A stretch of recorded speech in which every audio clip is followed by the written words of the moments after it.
Hello friends, welcome to the channel. I'm Maruk and as you know I deal with the daily current affairs और आज का current affair है हमारा 12th जुलाई 2024 का। जैसा कि आप जानते हैं हम सीरीज हमेशा स्टार्ट करते हैं, अपना सेशन स्टार्ट करते हैं विद सम मोटिवेशन। तो आज की मोटिवेशन ये है कि जो आज की अकम्पलिशमेंट है ना वो कल आपको एक इम्पॉसिबिलिटी की तरह लग रही थी। ऐसा तो होता ही है when you are walking through the journey till we reach the destination, तो हमें ऐसा लगता है क्या ये बहुत टैक्सिंग है, टायरिंग है और ये हमसे नहीं हो पाएगा। But once we reach the destination, तो जब हम पीछे मुड़कर देखते हैं तो we just went into that introspection कि कल तो हमें लग रहा था कि यार ये मुझसे हो ही नहीं पाएगा। एंड आज की जो भी अकम्पलिशमेंट होती है वो डेफिनेटली जब आप कल के पॉइंट ऑफ व्यू से देखते हैं तो कल वो इम्पॉसिबिलिटी की तरह ही लग रही होती है। So with this we are starting a session about the Nyishi tribe. Nyishi tribe एक एथनिक ग्रुप है जो अरुणाचल प्रदेश में पाया जाता है। इसका मतलब है man civilised human being, that is the meaning of the Nyishi. ठीक है, ये साइनो टिबेटन फैमिली को बिलोंग करते हैं ऐसा कहा माना जाता है, बट इनका ओरिजिन क्वाइट डिस्प्यूटेड है। सो ये 8 डिस्ट्रिक्ट्स में अरुणाचल प्रदेश के पाए जाते हैं। They live in Sonitpur and north Lakhimpur district of Arunachal Pradesh. इनकी population is around this which makes them the most populous tribe of the Arunachal Pradesh. ये नाइशी जो ग्रुप है ये सपोर्ट करता है अपने आप को with slash and burn agriculture technique के साथ। हंटिंग एंड फिशिंग इनकी ये आप कह सकते हैं प्रिमिटिव सोर्स ऑफ एम्प्लॉयमेंट्स हैं, that is slash and burn agriculture and hunting and fishing. With this, we are going to a river that is your Shravati river. ये river है कर्नाटका स्टेट में। ठीक है जी, ये river है one of the few westward flowing river in India and major part of river basin जो western घाट में मिलती है। So rising in western Ghat, it flows in north westerly direction में अरेबियन सी में एट होनावर इन उत्तर कन्नड़ डिस्ट्रिक्ट। इसकी length है 128 kilometre और इसका जो रिवर बेसिन है that is approximately 2985 square kilometre. In fact Sharavati क्या करती है कि ये जॉग फॉल बनाती है। ठीक है, वन ऑफ द हाईएस्ट जो वाटरफॉल है इंडिया में वो फॉर्म करती है अपने कोर्स में, where the river falls from the height of 253 metre. Diverse geological features marks the river course including rocky outcrop, fertile plains and deep gorges. Major इसके tributaries हैं नंदी होल, हरिद्रावती, माविना होल, किकुंजी यानी whole, हरी whole, नागुदी whole. ठीक है, इसकी major tributaries के बारे में बात है। This is the jog waterfall जो इंडिया में पाया जाता है और ये तो पता चल गया कि किस रिवर से बनता है, श्रावती रिवर। कहाँ से ओरिजिनेट होती है? कर्नाटका स्टेट से। ओके, नाटो अपना 75th एनिवर्सरी मना रहा है एग्जिस्टेंस की। 75 ईयर्स हो गए हैं नाटो को इन एग्जिस्टेंस। अब नाटो है क्या? हमने करंट अफेयर्स में रिसेंटली पढ़ा था कि कीनिया को नाटो ने नॉन नाटो एलाई डिक्लेयर किया था। ये हमने पढ़ा था ना, यूनाइटेड स्टेट्स ने ये किया है towards Kenya. Now we are talking about this NATO. ये 75 ईयर्स में इन्होंने एक मेजर स्टेटमेंट पास की है अबाउट व्हाट? चाइना। ये कहते हैं इन्होंने थर्सडे को bolsters ties with Asian partners after slamming, इन्होंने चाइना को बोला है कि डिसिसिव इनेबलर है रशिया वॉर में, सपोर्ट करता हुआ रशिया को। ये तो आप जानते हैं अभी वर्ल्ड की जो पॉलिटिक्स क्या चल रही है। ये एक तरफ रशिया है, एक तरफ यूनाइटेड स्टेट्स है, वही कोल्ड वॉर एरा है। ठीक है, नाउ ये नाटो अपना यूक्रेन को सपोर्ट करते हुए ये बोल रहा है कि जो चाइना है ना वो काफी बड़ा काफी बड़ा उसका हाथ है, रशिया को इस वॉर में सपोर्ट किया है उसने। ठीक है, so that is a very big statement that they have passed before holding talks with Ukrainian president. Who is the Ukrainian president right now? That is Volodymyr Zelensky at the end of a summit. So after spending a bulk of summit focused on bolstering Ukraine, NATO ने अपनी shift कर रहा है attention को eastward और welcome कर रहा है leaders of Australia, Japan, New Zealand and south Korea को to join this alliance actually. So this picture ये इन इटसेल्फ अच्छे से डिस्क्राइब कर रहा है यूनाइटेड स्टेट्स के। ठीक है, क्योंकि वो NATO is influenced by them. So ये अच्छी तरह बता रहा है हमें कि इनके लिए यूरोप इनफ नहीं है। Now they are just moving eastward और ये कोशिश कर रहे हैं अपना दबदबा कहीं और भी डालने के लिए, बिकॉज दे नो कि चाइना एंड रशिया खड़ा है उनके सामने स्ट्रांग होने के लिए। Now they need a lot of partners. China cannot enable largest war in Europe, ये उनकी स्टेटमेंट है। In recent history without negatively impacting it's interest and reputation. अब नाटो है क्या? It's an actually inter government military alliance है जिसे form किया गया था 1949 में। इसका प्राइमरीली गोल था कलेक्टिव डिफेंस, ठीक है, अगेंस्ट पोटेंशियल एग्रेशन। ये कोल्ड वॉर के टाइम पर था, पर्टिकुलरली सोवियत यूनियन के खिलाफ ये हमेशा रहा है ड्यूरिंग द कोल्ड वॉर। इसके ओरिजिनल मेंबर्स कौन से? आपके Belgium, Canada, Denmark, France, Ireland, Italy, Luxembourg, Netherland, Norway, Portugal, United Kingdom and United States. Expansion होती गई, नाटो ने एक्सपांड किया अपने न्यू मेंबर कंट्रीज को, ठीक है, मल्टीपल राउंड। और अभी राइट नाउ इस कंट्री में 32 मेंबर कंट्रीज है इस अलायंस में। कलेक्टिव डिफेंस इसका प्राइमरी मिशन है, जो इसके आर्टिकल 5 में आपको नॉर्थ अटलांटिक ट्रीटी में मिलता है। अब ये आर्टिकल 5 क्या है दोस्तों? आर्टिकल 5 कहता है कि तू मुझ पे हमला करेगा, अगर हम में से किसी एक पर भी हमला करेगा तो हम इकट्ठे मिलकर तुझ पे हमला करेंगे। That is the article 5। एक सिंपल भाषा में कि आर्टिकल 5 जो नॉर्थ अटलांटिक ट्रीटी का है वो ये है कि अगर आप मुझ पर हमला करेंगे, अगर हम में से किसी पे भी तू हमला करेगा तो हम सब मिलकर तुझ पे हमला करेंगे, कलेक्टिव डिफेंस होगा, ठीक है। This article stipulates that an attack on one member country will be considered an attack on all the members और to all the members will respond collectively, ठीक है। With a very other important news against naxalism, Maharashtra table कर रहा है अपना special public security bill 2024 against naxalism. So Maharashtra government has introduced Maharashtra Special Public Security Bill to combat the menace of Naxalism spreading into urban areas through Naxal frontal organizations. We will study about Naxalism. Naxalism क्या है? It has derived its name from a village Naxalbari or West Bengal. It originated as a rebellion against, ये local land Lord's के against rebellion हुआ था, जिन्होंने pageant over land dispute को bash up किया था, उनके अगेंस्ट ये था, लैंड लॉर्ड के अगेंस्ट था, ठीक है। सो रिबेलियन वाज इनिशिएटेड 1967 में, ये इनिशिएट हुआ था with an objective of rightful distribution of the land to working peasant दिया जाए अंडर द लीडरशिप ऑफ, कौन थे इसके लीडर्स? कानू सान्याल एंड जगन संथल। ये याद रखना पड़ेगा, this is too important for you to know, ठीक है। Now next, so geographical spread क्या है इसका? ये स्टार्ट हुआ था वेस्ट बंगाल में, जैसा कि हम जानते हैं। मूवमेंट ने स्प्रेड किया ईस्टर्न इंडिया को। ईस्टर्न इंडिया का मैप क्लियर है? मैप क्लियर होना चाहिए इंडिया का। In less than developed areas of state such as Chhattisgarh, Odisha and Andhra Pradesh में ये फैल गया। So this is the India's Maoist conflict के एरियाज है। हाईली एरिया रेड कलर में है, look at this, look at this, West Bengal and Chhattisgarh highly है।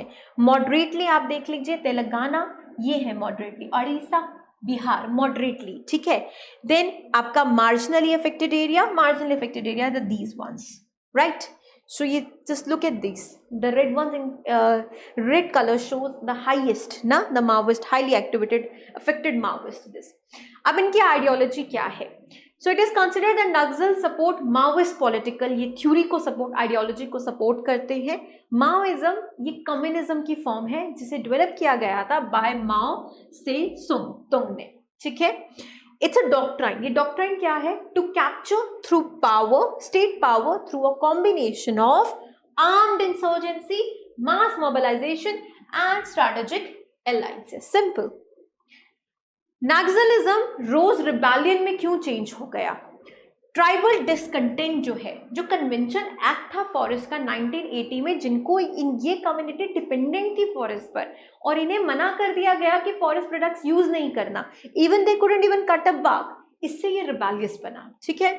दूसरा, जो मैसिव डिस्प्लेसमेंट हुई ना ट्राइबल पॉपुलेशन की इन द नक्सलिज्म एरियाज, क्योंकि प्रोजेक्ट्स जो इन्होंने बनाए, माइनिंग ऑपरेशन प्रोजेक्ट्स और अदर रीजंस की वजह से ये जो डिस्प्लेस हुए, क्योंकि इनका तो रोजगार, इनका जो कह सकते हैं कि ये तो डिपेंडेंट है wholly solely on the forest, on the forest, इन्हें डिस्प्लेस किया गया। उसकी वजह से ये जो डिसकंटेंट है against the state government, against the central government, और that has resulted in the rebellious activities. Easy targets कौन है, ये किसको ज्वाइन अप करवाते हैं, जैसे जो लोग जिनके पास कोई सोर्स ऑफ इनकम नहीं है, वो पुअर हैं, उन्हें ये provides ammunition, arms and ammunition देते हैं, पैसा देते हैं ताकि वो खाना खा सके। देखिए ना, कोई भूखा है 3-4 दिनों से या 1 हफ्ते से, स्टेट गवर्नमेंट कुछ नहीं कर रही, आंखें बंद कर दी है, गवर्नमेंट कुछ नहीं कर रही, इलेक्शंस पे आ रही है, खड़ी हो रही है, जीत रही है, उससे क्या लेना देना उस बेचारे भूखे को जो 3-4 दिनों से जिसके बच्चे भूखे मर रहे हैं, ठीक है। अचानक से एक ग्रुप आ जाता है और वो मेल ऑफ दैट फैमिली को बोलता है कि यार तू मुझे ज्वाइन कर ले, तूने बस कुछ नहीं करना, ये है कि गोलीबारी है, जब हम कहेंगे ये चलानी है, ठीक है। इससे क्या होगा, मैं तुझे तेरे बच्चों का भी पेट पालूंगा, तेरा भी पेट पालूंगा। तो आप मुझे बताइए ह्यूमन टेंडेंसी क्या होगी उस टाइम पर, वो इंसान जो इतना मजबूर है, क्या उसे सही गलत के बीच में फर्क दिखेगा? डेफिनेटली नहीं दिखेगा। तो वन ऑफ द रीजन जो नक्सलिज्म इतना राइज है ना, वो बिकॉज ऑफ द गवर्नमेंट की जो आंख बंद की पॉलिसी है, ठीक है, जो उन्होंने एक ट्राइबल डिसकंटेंट क्रिएट किया, उन्होंने रोजगारी के बारे में नहीं सोचा, उन्होंने उन पॉपुलेशन के बारे में नहीं सोचा जो डायरेक्टली उस फॉरेस्ट के ऊपर डिपेंडेंट थे। We are not at any time supporting that thing, what we are trying to tell you is that कि हर चीज जो रिबेलियस होती है ना, कोई भी चीज, वो कहीं ना कहीं उसके कुछ रीजंस होते हैं बैकग्राउंड में, और इसमें से मेजर रीजन अगर आप देखें तो गवर्नमेंट की हैंड ऑन पॉलिसी रही है। गरीबी, भूख, प्यास, ये मेजर रीजंस हैं किसी भी ग्रुप को एक रिबेलियस ग्रुप बनने में, ठीक है। Violence is not an answer, but option ही नहीं है, ठीक है, और ये इजीली टारगेटेड है इसीलिए। चलिए, महाराष्ट्र स्पेशल सिक्योरिटी बिल कहता क्या है? अनलॉफुल ऑर्गेनाइजेशन, स्टेट एक ऑर्गेनाइजेशन को डिक्लेयर करेगा अनलॉफुल, ठीक है। Advisory board set up by the state government. Unlawful activities क्या डिफाइन की गई है? इट्स डिफाइंड एज एक्शन जो थ्रेटन करेगी ऑर्डर, पीस, ट्रांक्विलिटी को, including violence, vandalism and disruption in communication. Members और supporters of unlawful organisation face करेंगे 3 साल के इम्प्रिजनमेंट, 3 लाख का fine. Non members aiding unlawful, अगर एड कर रहे हैं, मदद कर रहे हैं, तो 2 साल की इम्प्रिजनमेंट और fine up to 2 lakh rupees. Those managing organisation they will face 3 years, that is 3 years imprisonment and fine up to 3 lakhs. Those committing and abetting unlawful activities face up to imprisonment of 7 years and fine up to 5 lakh. This is written in that security bill. Property seize कर देगी government used by unlawful activity including your money and assets. Advisory board इसके कौन comprise कर रहा है? Individuals qualified to be high court judges, and the reviews decision to declare organization unlawful, और ये report within 3 months में दे देनी चाहिए, वो देंगे। So next important is that 12 जुलाई, जैसे कि हमने कल पढ़ा था कि 11 जुलाई is the world population day, ठीक है, क्लियर है। 12 जुलाई is the world paper bag day, ये पेपर बैग है। सो इसके बारे में हल्की सी हिस्ट्री पढ़ते हैं। 1852 में फ्रांसिस वोले जो स्कूल टीचर थे, उन्होंने फर्स्ट मशीन इन्वेंट की जो प्रोड्यूस कर रहा था पेपर बैग्स को। सो 1999 में San Francisco to the significant step of becoming the first city, पहली सिटी बनी सैन फ्रांसिस्को जिसने बैन किया प्लास्टिक बैग्स को ग्रोसरी स्टोर्स और फार्मेसीज पे, और पेपर बैग्स को एडवोकेट किया। चलिए, 12 जुलाई को मलाला डे भी कहा जाता था, मलाला यूसुफजाई, ठीक है। Observed every year on 12 July, honour किया जाता है birthday of Malala Yousafzai from Pakistan. एक एजुकेशनिस्ट, एक एक्टिविस्ट, एक कह सकते हैं वुमेन एजुकेशन की एडवोकेट, ठीक है। She is also a Nobel laureate who has supported the world education. दिसंबर 2014 में ये मलाला सबसे छोटी लड़की, छोटी एक्चुअली यंगेस्ट एवर लॉरिएट बनती हैं of the Nobel peace prize की। ये मलाला यूसुफजाई है, इनकी ये किताब है आई एम मलाला। ये इनको अपने फादर के सपोर्ट से actually during that girl education Pakistan में नहीं गर्ल्स एजुकेट हो पा रही थी, एंड अपनी फादर की मदद से she was the one who stood for the girl education. Now she is happily married, right, and actually ये हायर स्टडीज़ भी अपनी वो कर रही है। सो मलाला यूसुफजाई सिग्निफिकेंट पर्सनालिटी, इनका 12 जुलाई डे मनाया जाता है। Another important is Durand Trophy. The government has President Murmuru has unveiled Durand Trophy 2024. यहाँ पे आप देख पा रहे हैं तीन trophies if it is clear to you: President Cup, the Durand Cup, and the Shimla Trophy. The trophies unveiled हुई हैं including the Durand Cup, the President Cup, and the Shimla Trophy. Durand cup के बारे में कुछ पढ़ते हैं। ये Asia का ओल्डेस्ट और वर्ल्ड थर्ड ओल्डेस्ट टूर्नामेंट है जहाँ पे इंडियन फुटबॉल क्लब्स प्ले करते हैं, अक्रॉस द कंट्री पार्टिसिपेट करते हैं। इसके inaugural edition actually took place in Shimla 1888 से हुई थी, जब ब्रिटिशर्स ने ये स्टार्ट किया था, ओपन ओनली टू द, तब यहाँ पे ब्रिटिश इंडियन आर्मी जो ट्रूप्स थे वो पार्टिसिपेट करते थे। Tournament is named after its founder sir Henry Mortimer Durand, right. ये टूर्नामेंट यूनिक है, इसमें winning team walks with 3 trophies. हमने पढ़ा president cup, Durand cup and the third one the Shimla trophy. ठीक है जी। द दुरंत कप एक rolling trophy है and the original prize. Shimla trophy rolling trophy है, first given to the residents of Shimla 1904 में। President cup for permanent keep and first represented by doctor Rajendra Prasad, India के पहले president, in 1956 में। Now the world largest Hindu temple is being built. ये Hindu temple built हो रहा है जिसका नाम है विराट रामायण मंदिर temple, is being built in east Champaran, Bihar में। So it's a second phase of the construction has been started of this world's largest Ramayan temple begin in East Champaran district of Bihar. ये area 3.76 lakhs है, square feet है, जून 2023 में, और expected है कि 2025 तक complete हो जाएगा। इसकी लेंथ है 1080 फीट। विराट रामायण मंदिर ये 3 times बिगर है राम मंदिर अयोध्या से, ठीक है। अयोध्या टेम्पल की हाइट 161 फीट है, जबकि विराट रामायण टेम्पल की हाइट होगी 270 फीट। ये at a cost of 500 crore की कॉस्ट पे बिल्ट हो रहा है। यहाँ पे वर्ल्ड लार्जेस्ट शिवलिंग है, 33 foot tall shivling.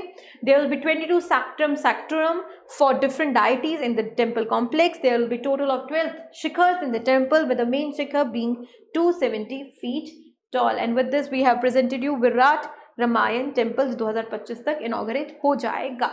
So with this we are ending our session for 12 July 2024. I hope this session is quite helpful to you. So take care and bye bye. Thank you.